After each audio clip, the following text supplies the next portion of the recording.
Chapter 12, Heat Conduction and Thermal Expansion. We have two subtopics here, 12.1 Heat Conduction and 12.2 Thermal Expansion. Lesson 15, Learning Outcome, 12.1 Heat Conduction. A. Define heat conduction. B. Solve problems related to rate of heat transfer through a cross-sectional area, maximum two insulated objects in series. C. Discuss graph of temperature distance Tx for heat conduction through insulated and non-insulated rods, maximum two rods in series. Definition for heat. Heat is defined as the energy that is transferred from a body at a higher temperature to one at a lower temperature by conduction, convection, or radiation. Heat always transfers from a hot region, higher temperature, to a cold region, lower temperature, until thermal equilibrium is achieved. Heat is transferred by three mechanisms: 1. Conduction, 2. Convection, and 3. Radiation. Heat conduction is defined as a process whereby heat is transferred through a substance from a region of high temperature to a region of lower temperature. The mechanism of heat conduction through solid material. Suppose a rod is heated at one end, at point A. Before the rod being heated, all the molecules vibrate about the equilibrium position. As the rod is heated, the molecules at the hot end, at point A, vibrate with increasing amplitude. Thus, the kinetic energy increases. While vibrating, the hot molecules collide with the neighboring colder molecules, result in transfer of kinetic energy to the colder molecules. This transfer of energy will continue until the cold end at point B of the rod become hot.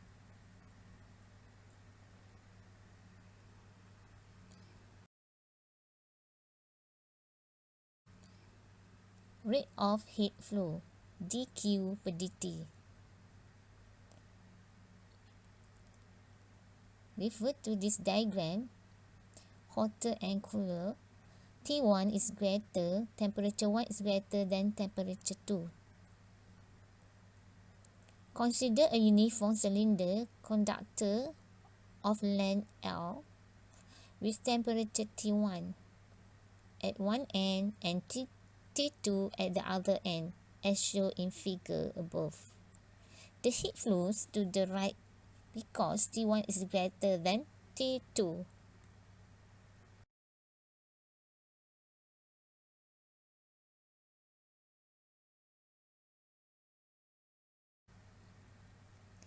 The rate of heat flow through the conductor is given by dQ per dt equals to negative Ka dt per dx. Given here, dQ per dt equals to rate of heat flow, and A is cross-sectional area, K thermal conductivity, dt per dx is temperature gradient, or the ratio of the temperature difference between 2 points to the distance between these points. dt per dx equals to T2 minus T1 divided by L.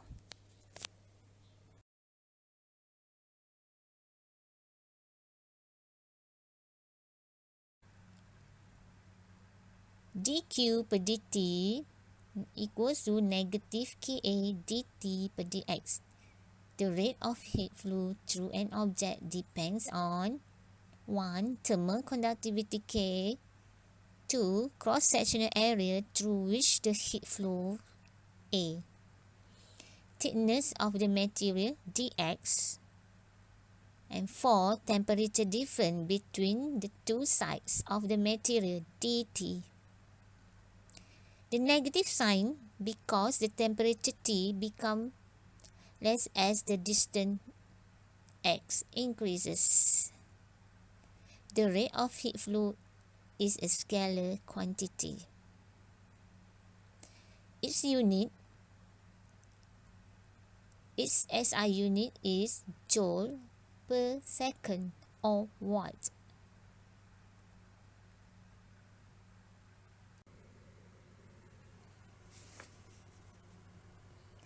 The table shows the thermal conductivity K for different material. So what is thermal conductivity? Thermal conductivity K is the ability of the material to conduct heat. Materials with large K are called conductors. Those with small K are called insulators. SI unit for K is watt per meter per degree Celsius. Okay, now we discuss on our third learning outcomes of heat conduction, which is discuss graphs of temperature against distance, T against X, for heat conduction through insulated and non-insulated rods. Okay, and it is maximum 2 rods in series. Okay, now we have the pattern of graph temperature against distance.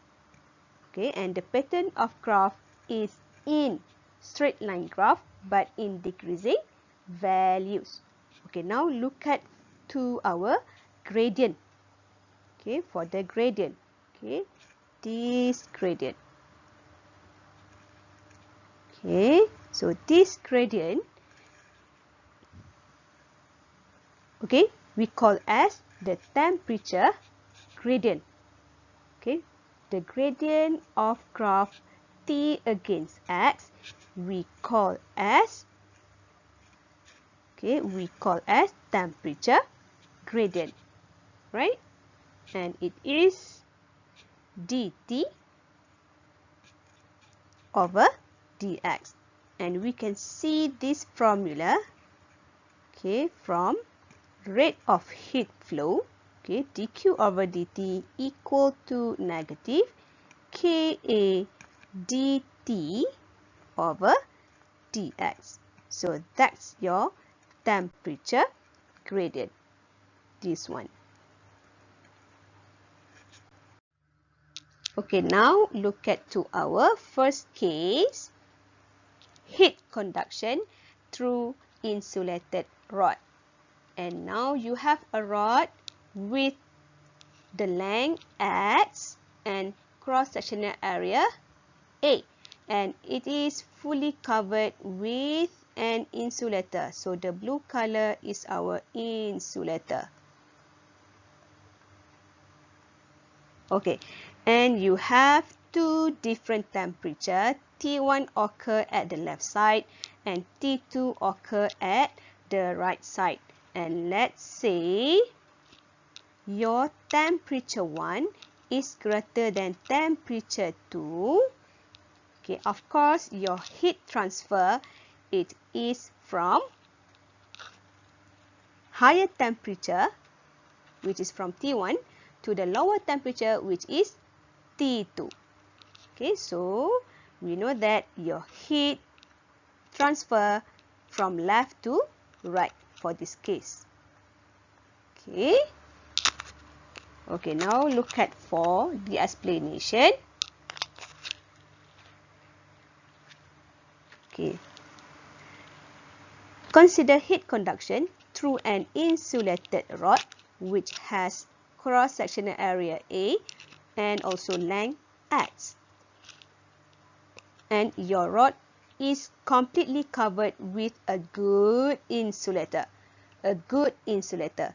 Once it is a good insulator, no heat loss from the sides of the rod. Okay, from the side of the rod, it means no heat loss to the surrounding.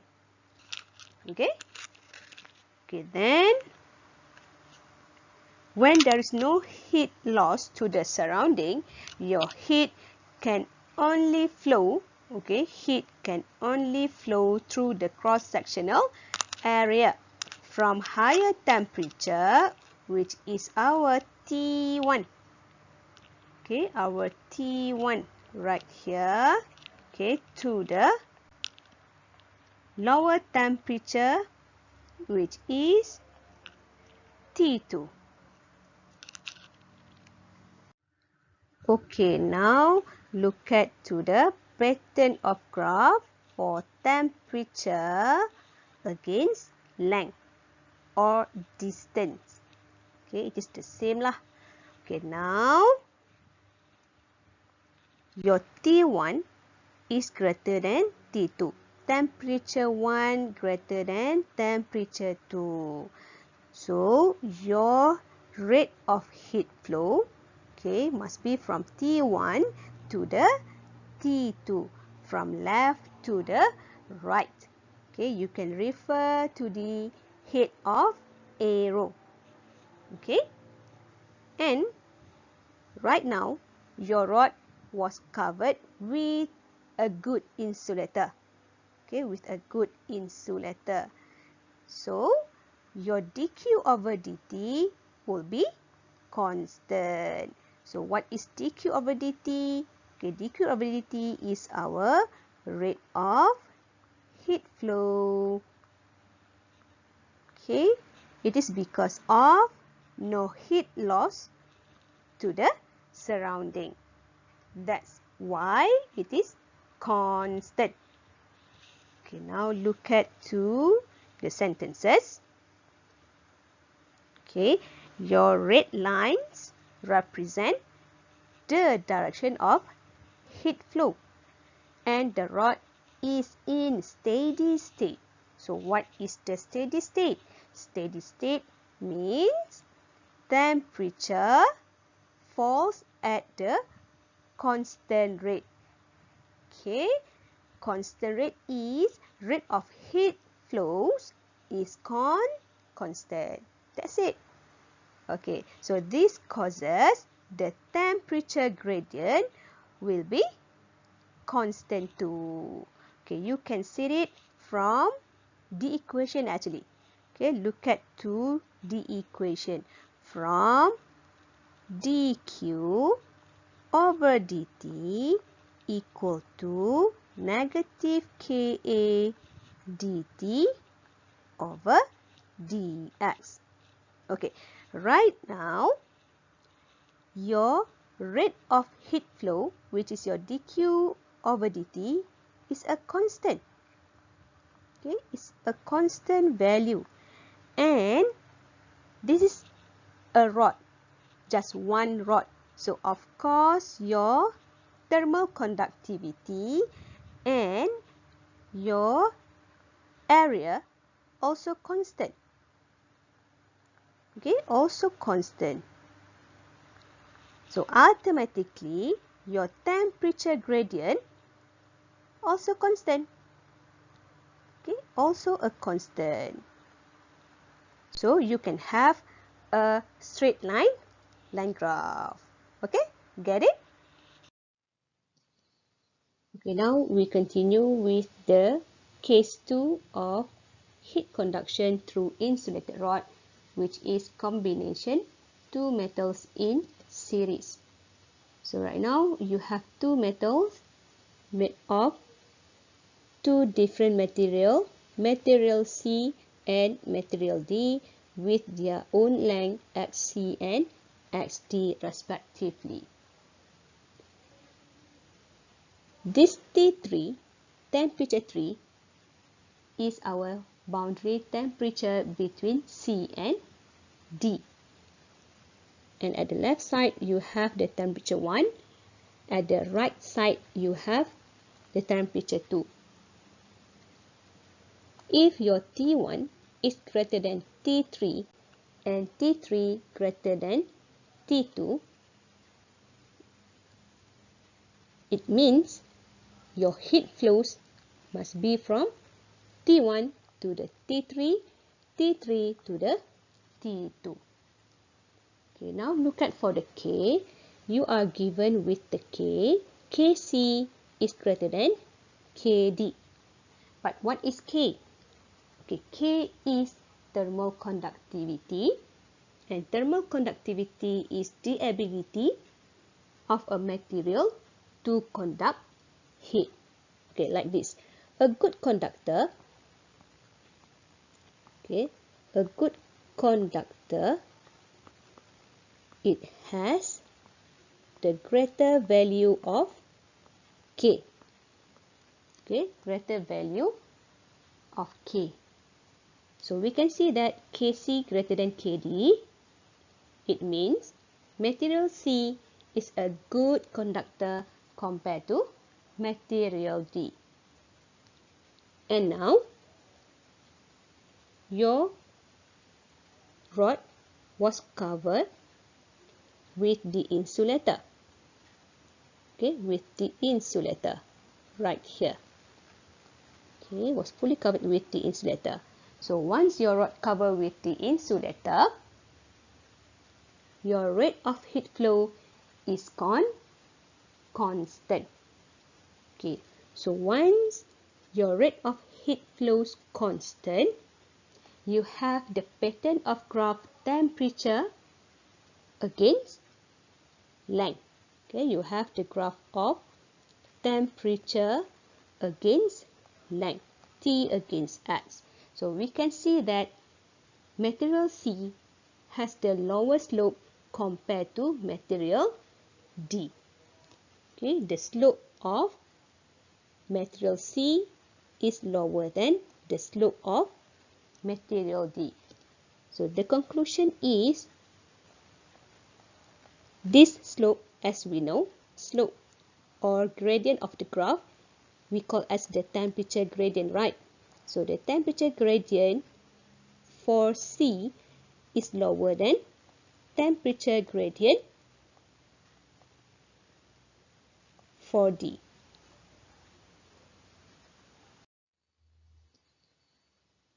Okay, so from the diagram, when our rod was covered with the insulator, it can reach the steady state. Okay, steady state is achieved. So as I told you earlier, rate of heat flow is constant, which is your dq over dt. Okay, like this. Okay, rate of heat constant mean dq dt for C is equal to dq dt for D. And we have the same cross-sectional area for the both rods, AC equal to AD. And from the equation, we can get your K equal to negative dq over dt over with A dt over dx. And rate of heat flow and also your cross-sectional area are constant. Okay, from the above, it is stated dq over dt equal to each other, area also equal to each other, means constant. Okay, so we can have K is inversely proportional with temperature gradient. Okay, your thermal conductivity inversely proportional with temperature gradient. Okay, but you are given with Kc greater than Kd. Kc greater than Kd. So, since it is inversely proportional, your dt dx for C less than dt dx for D. Or you can use this one lah. K inversely proportional with dt dx. If you have a greater K, it means your temperature gradient will be lower. Okay, so that's why from the graph, okay, the slope or the gradient for material C is lower than the gradient of material D. Now we discuss for the third case of heat conduction, but it is through non-insulated rod. Okay, non-insulated rod, it is your rod not covered with the insulator. Okay, it is like this, like your diagram. Okay, you have two temperatures. Temperature 1 at the left side, temperature 2 at the right side. And as usual, your T1 greater than T2. So your heat flow, it should be from higher temperature, which is T1, to the lower temperature, which is T2. But right now, your metal was not covered with an insulator. So, your heat is lost to the surrounding from sides of the rod. Okay, so you can see that near to the edge, okay, near to the edge, this edge, you have lots of heat loss from the side of rod. Okay, just like this. So at point X, you have more heat loss to the surrounding compared to point Y.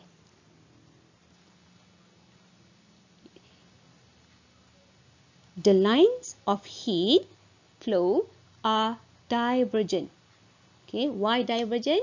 Because of at point X, you have lots of heat loss to the surrounding compared to Y. And the temperature fall faster near the hotter end. Okay, near the hotter end compared to colder end. Okay, from the previous diagram, less heat is transferred to the point Y compared to point X. It is because of your rod was not covered with an insulator. So, more heat loss at point X compared to point Y. So, this causes our temperature gradient gradually decreases along the rod and result a curved graph where your temperature gradient at X is higher than at Y. Okay? Okay, I repeat, temperature gradient at X higher than point Y. Okay, we produce a curved graph, not a straight line graph, because of your rate of heat transfer, which is your dq over dt, is not constant anymore. Okay, not constant. Why not constant? Okay, because your rod don't have any insulator. Okay, we can see that from the graph of temperature against length. Okay, now look at to the point X and also point Y. At point X, you have a greater slope. Okay, greater slope compared to point Y. Okay, so from the graph, we can say that your temperature gradient at X is higher than temperature gradient at point Y. Okay, by referring your slope. Okay, slope at point X higher than slope at point Y. So, temperature gradient at X is greater than point Y. Okay, therefore, your rate of heat transfer which is your dq over dt at point X, is higher than dq over dt at point Y. Okay? And you have the same cross-sectional area and also thermal conductivity. Okay, and if you refer to this equation, okay, equation dq over dt equal to negative ka dt over dx over here, okay, your ka is constant. Okay, your ka is a constant. Okay, therefore, your dq, okay, I wrote right here, okay, your dq over dt is directly proportional with your dt over dx. So when your temperature gradient is higher, so your rate of heat transfer also higher. Okay, because of directly proportional. Okay, now look at for the last sentences.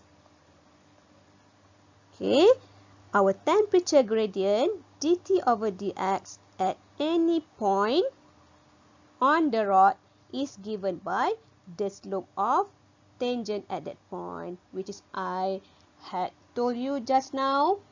The slope of graph represent our temperature gradient. Okay, so that's it for first subtopic for heat conduction. Thank you.